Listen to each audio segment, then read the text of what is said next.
I'm very proud of the fact that I grew up in Cherryland. Cherryland is approximately 1 square mile and has a little over 16,000 residents. This is a community of hardworking blue-collar people. It's a very diverse and welcoming community. Prior to this building being built, we never had a place to meet. Cherryland, I think, was the community that people passed through. The history of this area and this plot of land, it's the Meek Estates, and it's named after Meek. He was a prominent individual here in Alameda County many years ago. And there used to be a lot of agriculture in this area. He had cherry trees, and that's why Cherryland is named Cherryland. I was the founder and the first president of the Cherryland Community Association. When we started the association, we saw a lot of needs that weren't met. They had no sidewalks, the fire station was dilapidated, the parks were less than ideal.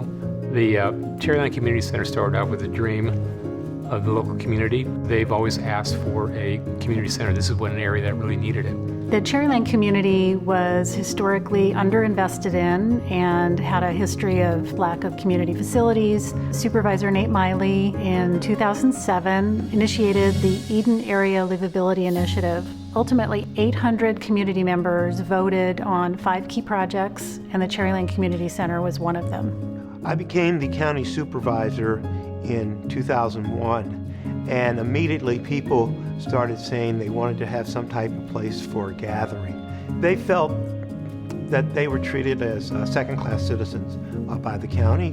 So my drive and desire was to demonstrate to the community that they were valued, they weren't second-class citizens, the county was going to listen to them, and we were going to drive an agenda that could show some demonstrable improvements in Cherryland that would enhance their quality of life. So when the redevelopment agency was formed, those were the key issues the community wanted addressed, really public investment. The idea was brought to the Park District, which was a great idea, but of course the location and funding was difficult.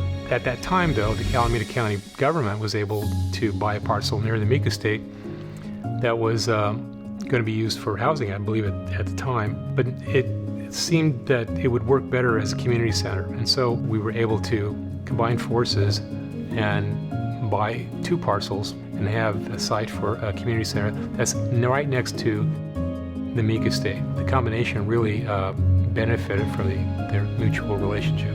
Once the redevelopment agency purchased the property and the community decided it was the perfect location, all signals were green. We were going forward with the developing of the site. The redevelopment agency was scheduled to fund it, and then the first disaster struck in 2011 when the state of California eliminated redevelopment agencies.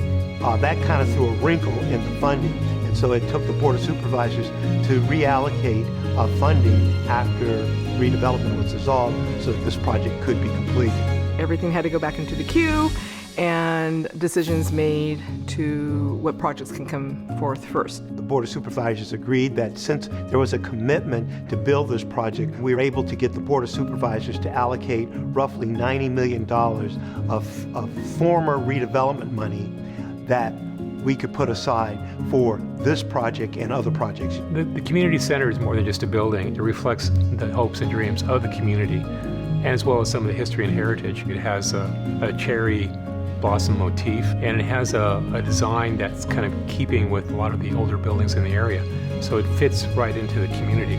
What's happening here isn't an accident. There's a library, there's space for kids, there's space for large gatherings, there's space for movement, for art, for classes, for exercise. That's all because that's what the Cherryland community wanted. Even through all the stops and starts, when I look back on it, the best part of it was the community engagement, where everybody came together. And this is a culmination of that.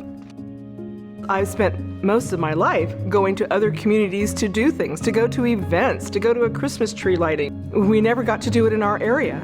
We were vagabonds. We have an identity finally. Lost the funding, got the funding, lost the contractor, had a pandemic.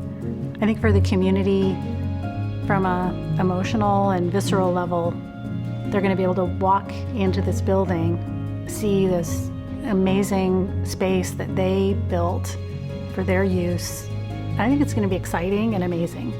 This community is, I think, much better off today than it was 20 years ago, but has the journey been completed? No, the journey continues.